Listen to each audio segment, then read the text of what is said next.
হলুদ আছে, পিঙ্ক রোজ আছে, রেড আছে, হোয়াইট আছে আর বেগুনি আছে। লিপ্টন সরকার লালমনিরহাট সদর উপজেলার মহেন্দ্রনগর ইউনিয়নের ভোলাচৌড়া গ্রামের ইমতাজউদ্দিন সরকারের ছেলে। করোনাকালীন সময়ে 5 বিঘা জমিতে চাষ করেন ড্রাগন ও মাল্টা। সেই ড্রাগন বিক্রি করে আয় করছেন লাখ টাকা। নাম দিয়েছেন সরকার অ্যাগ্রো। উদ্যোক্তা হিসেবে লিপ্টন সরকার জানালেন, গতানুগতিক কৃষিকাজের পরিবর্তে ফল চাষ অত্যন্ত লাভজনক। যে কোনো কৃষি আবাদের তুলনায় 10 থেকে 12 গুণ বেশি লাভ হয় বছরেই। শুধু মাল্টা আর ড্রাগন নয়, তার বাগানে রয়েছে লঙ্গান, আনার, আঙ্গুর, আমসহ প্রায় 30 প্রজাতির দেশি বিদেশি ফল। রয়েছে পবিত্র কোরআনে বর্ণিত আত্মীন ফলও। লিপ্টন সরকার 2021 সালে এ পেশায় নিজেকে নিয়োজিত করেন।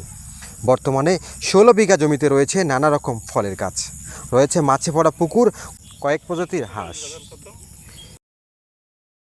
একসময় যে জমিতে ছিল প্রচলিত ফসল, আজ সেখানে গড়ে উঠেছে একটি আধুনিক ফলের বাগান।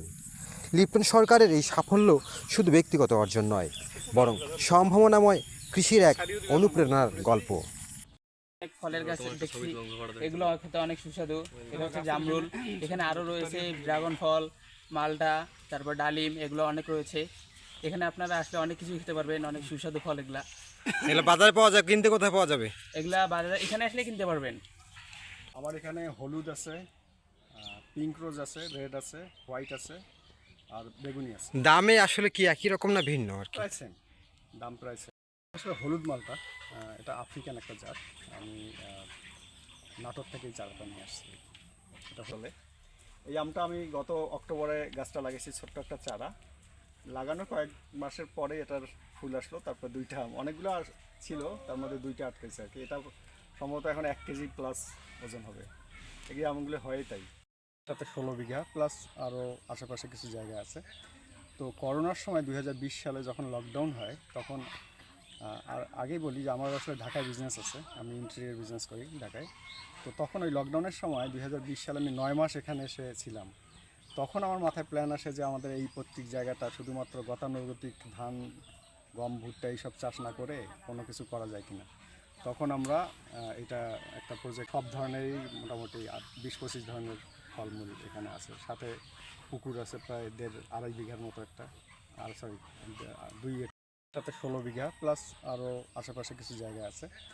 তো করোনার সময় 2020 সালে যখন লকডাউন হয়, তখন আর আগেই বলি যে আমার আসলে ঢাকায় বিজনেস আছে, আমি ইন্টেরিয়র বিজনেস করি ঢাকায়। তো তখন ওই লকডাউনের সময় 2020 সালে আমি 9 মাস এখানে এসেছিলাম। তখন আমার মাথায় প্ল্যান আসে যে আমাদের এই প্রত্যেক জায়গাটা শুধুমাত্র গতানুগতিক ধান, গম, ভুট্টা এইসব চাষ না করে কোনো কিছু করা যায় কিনা। তখন আমরা এটা একটা প্রজেক্ট হাতে নিলাম, অ্যাগ্রো প্রজেক্ট, সরকার অ্যাগ্রো নামে। তো ওই তো প্রথমেই শুরু করলাম ড্রাগন দিয়ে, তারপরে মালটা, আঙ্গুর, লঙ্গান, আনার, এরকম আর সব ধরনেরই মোটামুটি 20-25 ধরনের ফলমূল এখানে আছে। সাথে পুকুর আছে প্রায় 1.5-2.5 বিঘার মতো একটা, আর 2 একরের মতো। মনে হয় আমাদের এইসব ফলের বাগান করতে আসলে মাটি, মানে উপযুক্ত মাটি দরকার নেই। কারণ এখানে আমরা যে সার দেই, যে কোনো বালু মাটির মতো মাটি হলেও আমার মনে হয় সেখানে করা সম্ভব।